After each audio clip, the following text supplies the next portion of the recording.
Welcome to S M creates. ఈరోజు go karting చేద్దామని హైదరాబాద్లో ఉన్న ఎఫ్ఎన్ఎఫ్ అరేనాకి అయితే వచ్చేసాం. ఇంటిలోనే పబ్జి గ్రౌండ్ అయితే కనబడింది. ఆ పక్కనే రాకెట్ ఎజెక్టర్ అయితే ఉంది. ఇది చూడడానికి బాగానే కనిపిస్తుంది, కానీ ఆడితే మాత్రం గులాబ్ జాములు గలగల్లాడిపోతాయి. లోపలికి వెళ్ళాక ఎంట్రీ చేసి గో కార్టింగ్ కూపన్ తీసుకున్నా. కాసేపు వెయిట్ చేయమన్నారు. సర్లేనే అటు ఇటు చూస్తుంటే చుట్టుపక్కల చాలా గేమ్స్ ఉన్నాయి.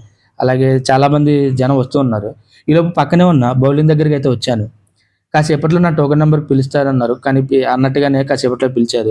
ఇంకా మనకి ఎంతో ఇష్టమైన గో కార్టింగ్కి రెడీ అవుతున్నా. టోకెన్ చూపించగానే డ్రెస్ అండ్ హెల్మెట్స్ ఇస్తారు. అలాగే ఇన్స్ట్రక్షన్స్ కూడా చెప్తారు, ఎలా డ్రైవ్ చేయాలన్నది, ఎలా కంట్రోల్ చేయాలన్నది, మొత్తం రూల్స్ అన్నీ చెప్తారు. మన రైడ్ అయితే స్టార్ట్ అయింది. మొత్తం 5 రౌండ్స్, ₹499 మాత్రమే.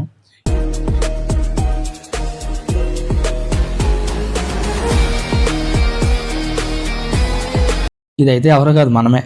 ఇదే ఫస్ట్ టైం డ్రైవ్ చేయడం. 5వ రౌండ్ పూర్తయిందని పక్కకు వచ్చేయమన్నాడు. మన రైడ్ అయితే ఫినిష్ అయిపోయింది. మరి మీలో నాలా ఎంతమందికి గో కార్టింగ్ రైడ్ చేయాలనో కామెంట్ చేయండి.